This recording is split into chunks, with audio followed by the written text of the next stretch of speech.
Welcome, everybody, Yankees fans, baseball fans alike, to the Pinstripe Chronicles podcast. I'm the host for the day, Rob. I'm here with Tats and Donald.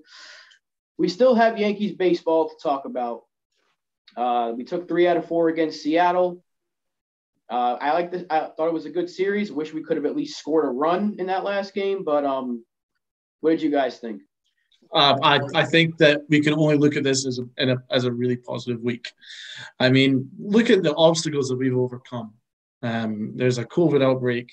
Again, we're down several important starters, not just offensively, but pitching as well. And as a team, we came together, and they never gave up. We faced quite a few deficits, late deficits, and they came back each time. It shows that there's a different spirit in the locker room now, because all last year, as soon as you go behind, you kind of just knew it was a loss. All the way up from April up until the trade deadline, it was the very same thing. You just kind of felt, oh, we're 1-0 down. That's it. Game over, right? Now it's a different energy, and it's thanks to the work moves that Cashman brought in, like Gallo and especially Rizzo.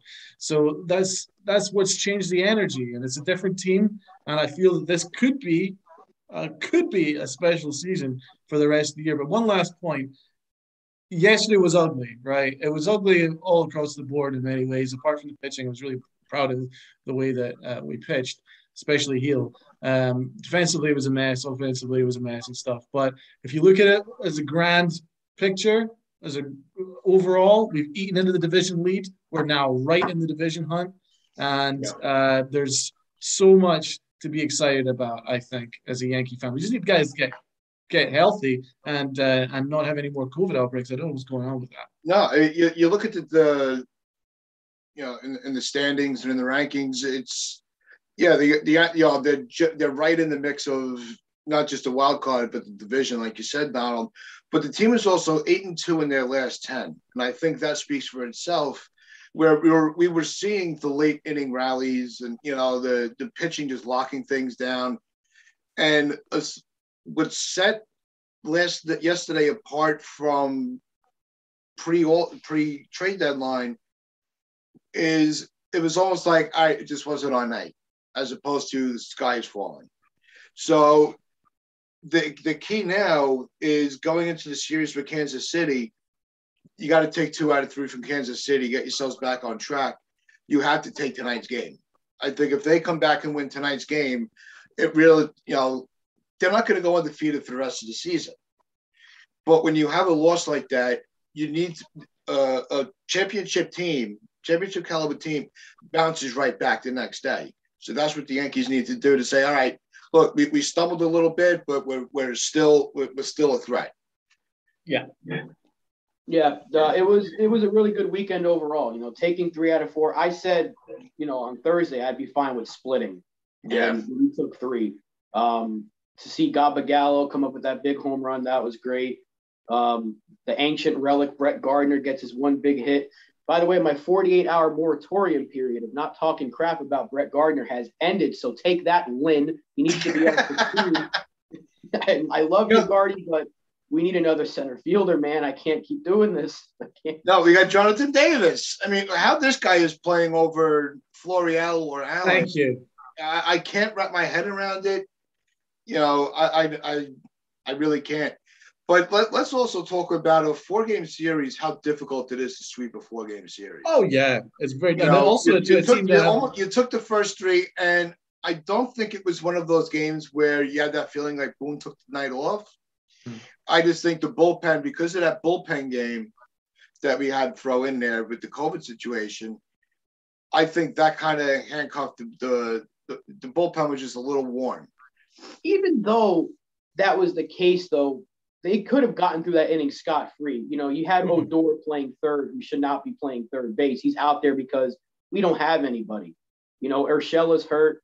DJ's back at second. Voit just came back. You're not going to put – they could have easily put DJ at third. But the one hindsight criticism we could make of Boone is why not have DJ at third and Odor at second?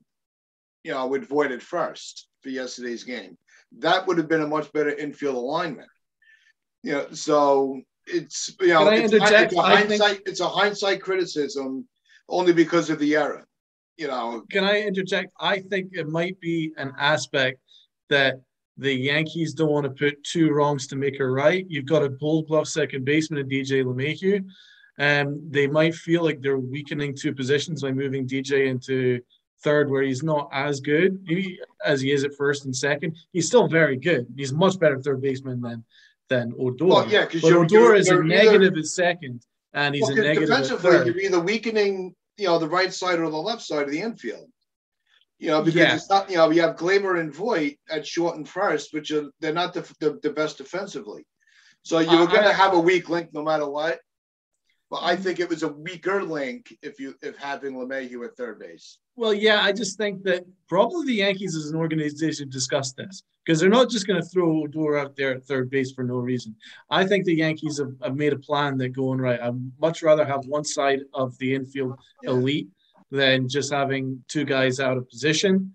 DJ LeMahieu is an elite second baseman, and they probably figured if you've got an elite second baseman up the middle, along with an elite first baseman, Rizzo, then that will make up for a negative at third and a partial negative at short, let's be honest. So I think that's probably what the Yankees have decided with the infield, and I can't fault them for it. It was just Odor butchered the ninth inning. He just, let's do it. He butchered it. He butchered it. And then Tyler Wade didn't cover himself in glory for not catching that foul ball. I mean, defensively, it was horrendous. Aaron Judge, he could have made that catch in right field. I know it was awkward, but, it was catchable, I think. And, it was just all across the board. It was just poor defensively. Wade gave up on that ball. That annoyed me. Yeah, and Judge 9 out of 10 times he's at that ball, no problem. It almost seemed like he was very hesitant to dive for it because he didn't want to let it get past him. I think he read where he was. He knew he was very close to the wall to get it off the ricochet. Unfortunately, it bounced over. But that ground rule double at the time actually helped the Yankees out. Because otherwise, it would have, that inning could have gotten a lot worse. Correct. But Wade gave up on that ball, that foul. Speaking of Tyler Wade, because we have got some more injuries. Apparently, Gleyber Torres hurt his thumb, was it? Sliding yesterday. So Aaron Boone said he's a little concerned. So we should probably expect an IL stint just to be safe. We're already down Urshela. So who is expected back, I think, Wednesday. But, yeah, we're going to be seeing Tyler Wade on the left side of the infield with Odor, most likely tonight, while Luke Voit will still man first base. The injuries just keep on coming. We're losing key players almost every single day. And it's going to be very interesting to see how they fight through it. This is still a winnable series, but we do have the White Sox coming up after that. So we almost have to take at least two or sweep this series in order to keep surviving, because we can't keep banking on Tampa Bay and the Red Sox losing. Yeah. They're eventually going to go on a streak again. They're going to click. I have no doubt about that. Even the Blue Jays are, they're sneaking, they're kind of hiding, waiting around for their moment to pounce. And the Yankees need to be very careful these next two series until some of the COVID guys start to come back. Well, you're onto something there, man, because, for all us going on a massive winning streak and the Red Sox tail spinning, the teams that are around us are actually winning as well. Oakland did well, and especially Toronto. They've gone on a run, and we've not actually made all that much ground in the wild card, ironically, but we have in the division. So we're right there. But, the race is going to be on. Every win matters. And so then discussing the fact that we now have Tyler Wade playing shortstop for pretty much every day now, I assume, that's awful. That's horrible news.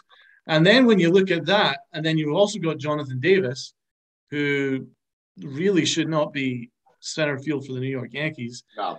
You've now got two complete negative bats that can't do anything, completely incapable of doing anything in the 8th and 9th and the batting order. And, you could support one guy, but two guys that's pushing it. That's why I really don't think that Davis should be playing center field. I think they should call Florio back or Allen, because at least these guys can hit at major league level and at least offer something. Shit, I'd rather Corn's Jonathan Davis than this Jonathan Davis. 100% with his fucking bagpipes and rocking out. Yeah, for sure.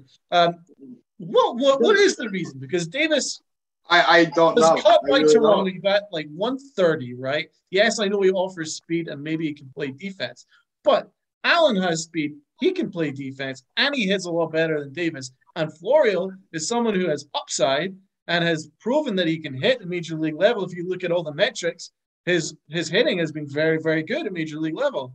Why are they so quick to get rid of him? And they're so quick to call up Davis when he offers nothing different than what those guys do. I'll tell you exactly what it is. Greg Allen was a COVID replacement player, so he had to go back. Yeah. Once we recalled Wandy, who they took advantage of that because he was rehabbing. He was out a lot longer than he probably should have been. Once he came back, Allen had to go. The only way they can get him back is if they put Davis on waivers, which I don't see why they won't. If Toronto thought he was bad enough to cast aside, I get he offers speed and defense, but he's not hitting. We can easily just let him go and put Allen on the 40-man, and there's your simple fix. Yeah, so I understand that, Bull made the comment on the radio last week about Jonathan Davis that, it was a move for depth. But you didn't really need that kind of – he's not helping the depth of the team because he's a weakness on the team. Oh, yeah. You need – I understand, it's easy to hide Jonathan Davis when the wins are coming. Okay? That's the fact of it. When the team's winning, you forget about all the bad shit. The night with Stanton's strikeout, and then he ended up getting the game tying hit, in the extras. Wins erase the wins erase mistakes. Jonathan Davis is still, if they sweep the series, are we really putting that much focus on Jonathan Davis in the lineup? Not really. My big issue is that they keep pinch hitting for him, and they're going with Gardner. Like, Brett Gardner is your best option off the bench. That's not good. Gardner should not be, if you want him to be your fourth outfielder, fine. But if you're pinch hitting for the guy, why are you playing him every day? Just start Gardner if that's the case. Yeah.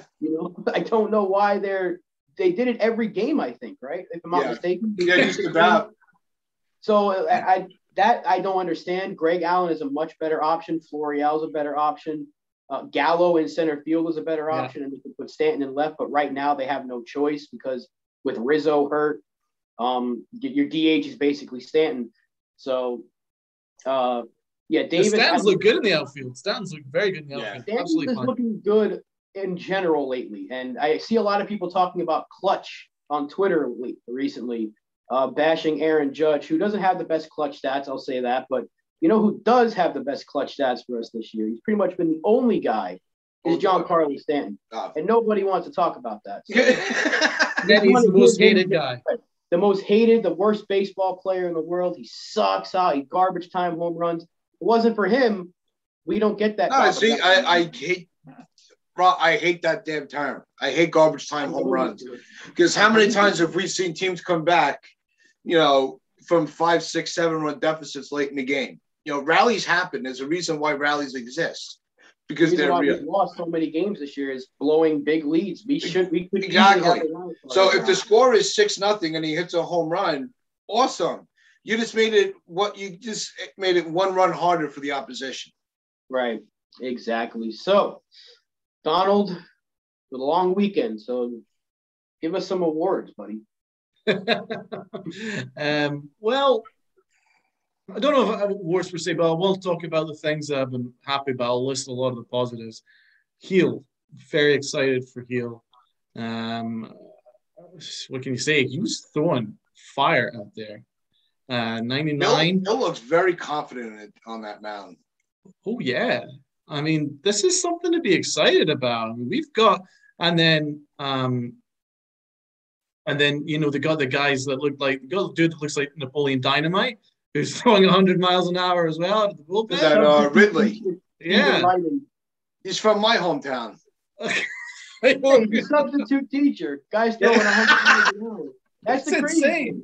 I just don't want people to. I'll say this real quick, Donald, to cut you off, but people still don't get how the whole Luis Heel thing is working. Like, there's a reason why he keeps getting sent down after each start. It's because he's a replacement player. They can take advantage of that. He will be back for a third start if Cole is not back within a 10-day period. Just calm down. It's going to happen with Ridings as well. He's going to have to get sent down when Montgomery comes back. Yep. So I just don't want people to go crazy when they see those two guys get sent down when Montgomery is back. Well, Which is how it works. The only person that was added to the 40-man was Corner, and he's going to get sent down as well. So they can easily put Ridings on. The COVID call-ups have to go back down. The Yankees are doing it very. They're actually doing it very well because they're calling up the right people to make an impact on the game, and it's not going against the players' options. So the Yankees are, it's a win-win. They're winning games, and they're maintaining the minor league status of some of these guys, and holding back their service time. So as much as I don't like the holding back of the service time, business-wise, it's the smartest thing to do.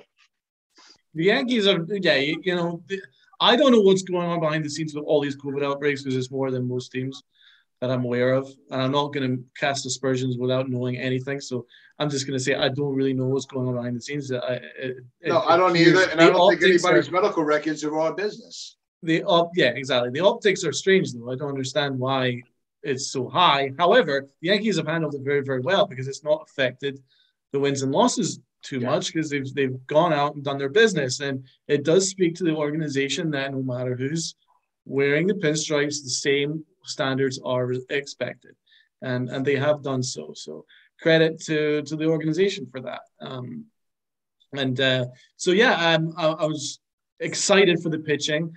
I'm excited for the two signature moments that we've already had in this weekend from Gallo and the signature moment from Brett Gardner. Despite him being a dinosaur, he came through as well. And he also has to credit the fact that LeMahieu has been on a semi-hot run. Torres, prior to his thumb injury, he's been hitting a lot better. He's been hitting like over 400 recently. And of course, Thou, who everyone is afraid to mention, is actually doing very, very well right now. Giancarlo Stanton went on a run where it was like 5 straight games with at least multiple hits. And Giancarlo, man, I mean, I don't know why people hate him so much. He turns up and he's playing hard. He's now playing the outfield. So that aspect, he never plays the outfield. He's playing the outfield. He's playing fine, and he's hitting the ball. And I'm sorry. This is coming from a Judge fan, right? I've got 2 Judge jerseys and a Judge bobblehead, so I don't think anybody can complain about me being a Judge fan.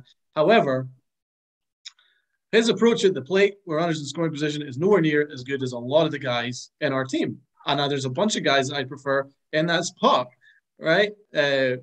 Urshela. Well, I think they said it on that for another, and also there's a bunch of guys that just have a better approach. And Odor, he's been a lot more clutch than Judge. And if you look at like the signature moments, everybody's had a signature moment, but I can't really think of a signature moment for Judge, even though he's had a very strong year.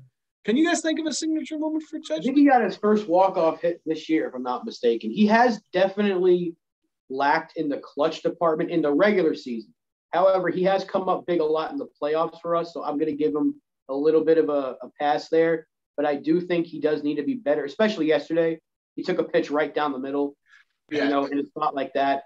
So I do agree with you. His approach to plate does need to be better in those spots. If you're going to give me a choice, whether it's him or Stanton in a big spot this year, I'm taking Stanton. Yeah.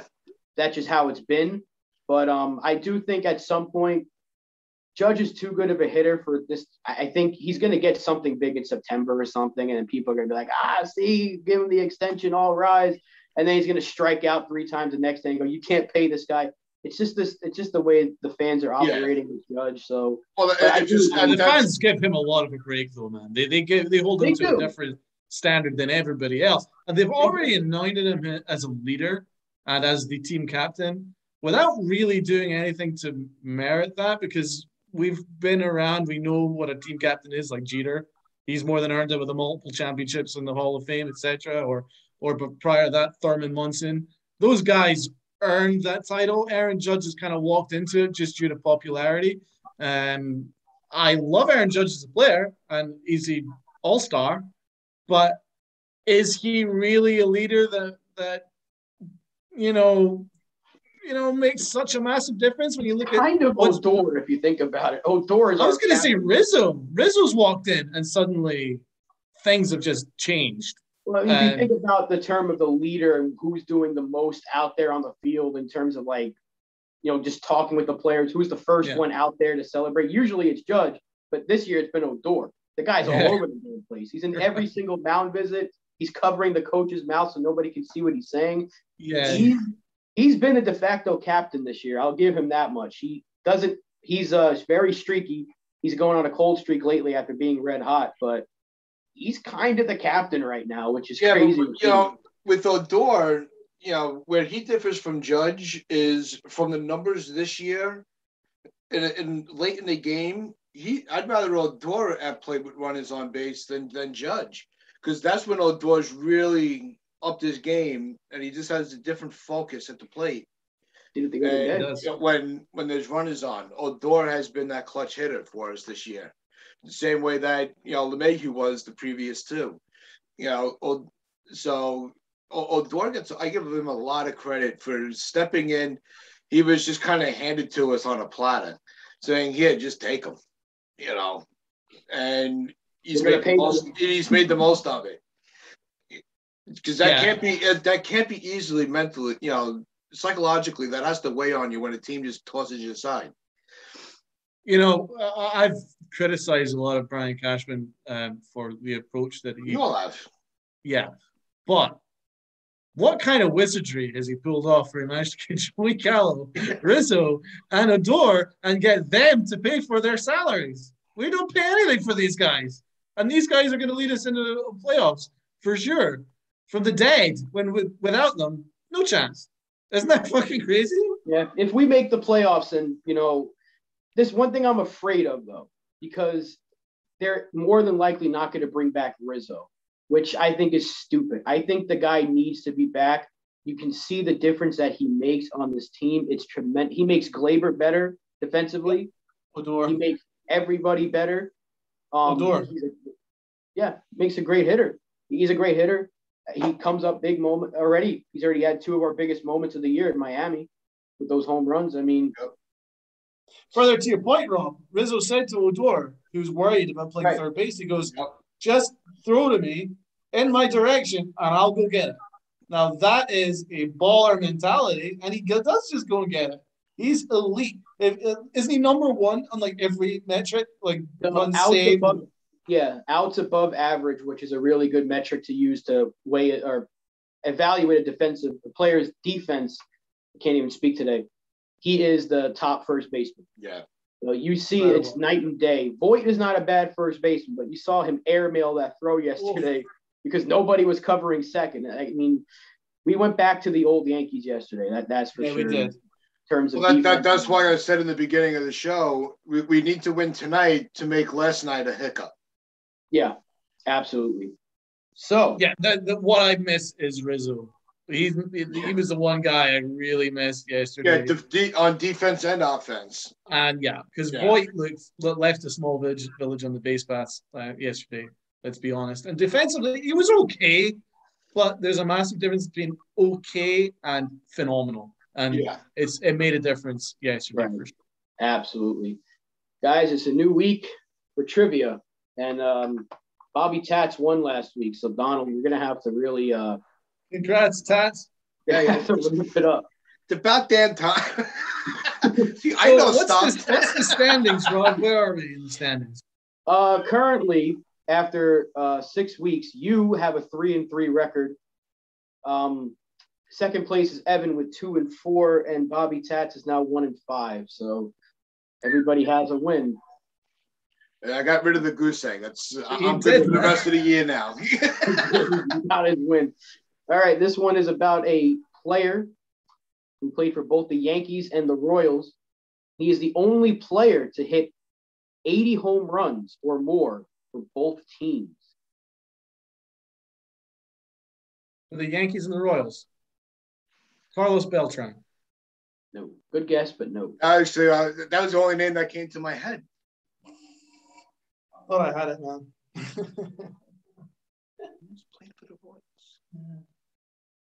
This is a tough one. You're going to know his name when I say it. Yeah. I usually do.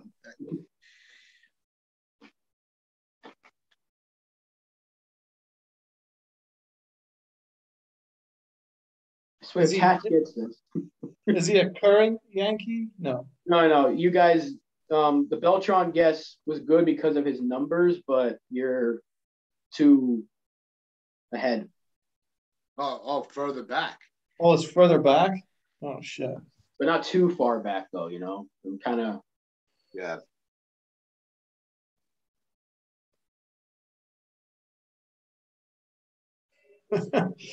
So I can't think of a player that. I know two very successful Yankees that were Royals. One was offensive, obviously, Beltran, and Cohen was fantastic for both pitching. So I'm trying to think of another offensive guy. And it was prior to Beltran. Yeah, much prior. I'm trying to think more 80s. You're Am I in the right area now? You're in a good period there. Yeah, you're in the right time frame. I'm not gonna tell you exactly. Yeah. The time frame, but you're in a good time frame there.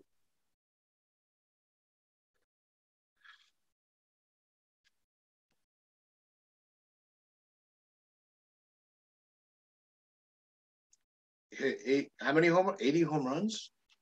At least 80 home runs with both teams. He had more with the Royals, I'll tell you that. Okay.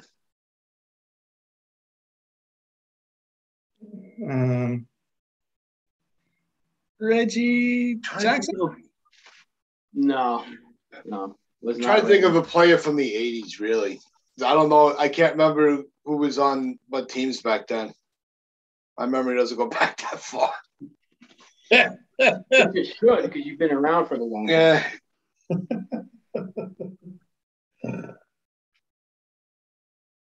Was it Sachs? No.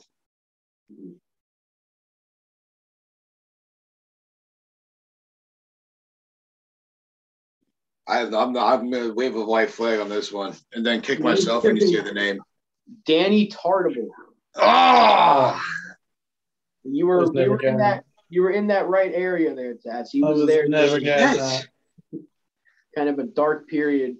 Wasn't Johnny Damon a Yankee and a Royal as well? He was, but he just missed the number 80. He would have been the answer if not for Tartable. Fuck. That was a great one, but there's no way I was going. That was a good one. It really was. Danny Tartable, yeah.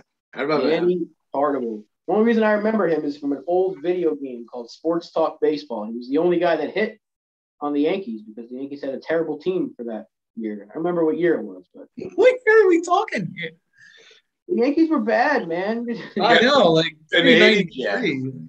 They were bad. I remember Danny Tartable. The name stands out more because I remember after school going to the candy store, getting the cards with the gum in it. And I was all excited because I found it was like my first pack that I bought that had a Yankee in it. And it was Danny Tartable's card that was in it. And I was so happy to have the card. I wouldn't give it away. I wouldn't use it in my spokes, you know. I used to save the Mets cards for that. A true fan right there. Oh, my goodness. Well, I think that sums it up for the day. I don't know if you guys have anything else you want to add, but I love watching the Mets tailspin. This is hilarious. Oh, speaking of Steve Cohen said he visited the team. They still didn't score any runs. I think I have a really good feeling about this one. Complete game shutout. Steve Cohen is the gift that keeps on giving. I think he visited the Yankees by mistake because we didn't hit yesterday. I'm like, did he go to the wrong clubhouse? But then you saw the Mets just get obliterated. Hey, I love that he's trolling his own. I'm watching Steve Cohen. I'm watching Steve Cohen on Twitter. I want to know what you guys think would happen if we had Twitter in the Steinbrenner era. Would Steinbrenner be one of these, like Steve Cohen on Twitter? He'd be screaming at you. Can you imagine? I think that would be great. He wouldn't be talking awesome. about, I'm going to go visit the clubhouse today. No, he'd be like, this is when I go to the clubhouse. He'll post a picture of a broken bat against the lockers. This is what I did in the clubhouse today. He would get everybody sucks. Yeah, he'd be on a Twitter ban every other day. He'd have like 4 burner accounts. There's no way he'd survive Twitter. Yeah. For sure, but I do trust that he's a lot more nuanced than Cohen. I think Cohen is acting like such a fool. I mean, he's trolling them worse than any Yankee fan burner account on the Mets could do. I mean, it's hilarious. Oh, I'm missing the game. I'm going out for dinner. I'm not seeing what's going on. It doesn't look too good from this vantage point. That's brilliant. I love that. It's and like, this is even better. I talked to the guys today. I feel really good about them. And then they get shut out against the team that they're trying to compete with the division with. As an owner of a baseball team, Cohen really needs to tread lightly because as much as he was a fan of the Mets when he bought them, you have to be the owner now. You can't just be a fanboy. And I don't think he's figured that part of it out yet. Oh, and definitely. I'm all for it because it's very entertaining. It's extremely Metsian. It's incredible because all the Mets were like, oh, this is a new era. This is it. We've got money now. We're going to sign all these great players. And then the Mets continue to be the Mets. It's only they continue to fall over themselves. And this is just an aspect of it. I love it. I don't get it. I know they've had injuries, but my goodness. I know DeGrom's hurt, but come on now. You can at least score. I mean, Wheeler's good and all, but it seems like every time he tweets, something goes bad. I know. I love it. You just take another Twitter break like he did when the whole stock market thing came out. Yeah. Because ever since that tweet about Kumar Rocker, he's just been – and it's his dumb face, like that stupid smile in his picture. And he just, it's just like, hey, visited the guys today. It's like, shut up. The Mets don't want – I'm sure the Mets fans are going to start souring on him at some point. Oh, well, I know they're already, disappointed. They thought it was a very disappointing trade deadline. They were expecting a bit more of a move, but the Mets don't have the depth in the farm to pull off a major move. They're lucky they were able to do what they did. Yeah, I mean they do and they don't. Like some players they would have got, like Scherzer didn't want to go to New York. Yeah, so that kind of took them away from that. I think. Maybe they didn't want to give up too many big pieces for a guy like Berrios, because I know they were in the pitching market as well. Yeah. Even though they have a lot of pitchers, when they're healthy, DeGrom, Carrasco, Syndergaard, Stroman, like they should be running away with that division. But health has really been their biggest. As much as we like to to bash the Mets, that is one hell of a rotation right there. Yeah, well, yes, Lindor's underperformed significantly. Absolutely, yeah. And now he's hurt. So who knows? Yeah, and Baez was a good acquisition, but he's been kind of this year. Well, he came out of yesterday's game with an injury too now. Oh, did he? I think they're cursed as well. I didn't see the injury. I know I saw something that he was in the 7th inning. He came out of the game. So now they're down Baez. It's like if they survive this and win the division, that's going to make for a lot of tweets from Mr. Cohen. Yep. That much. Anyhow, that's going to wrap it up for us today at Pinstripe Chronicles. Be sure to like, share, comment, subscribe, follow all of us on Twitter. Links are in the description below. And remember to always wear your pinstripes with pride and play hard. Let's go, Yankees.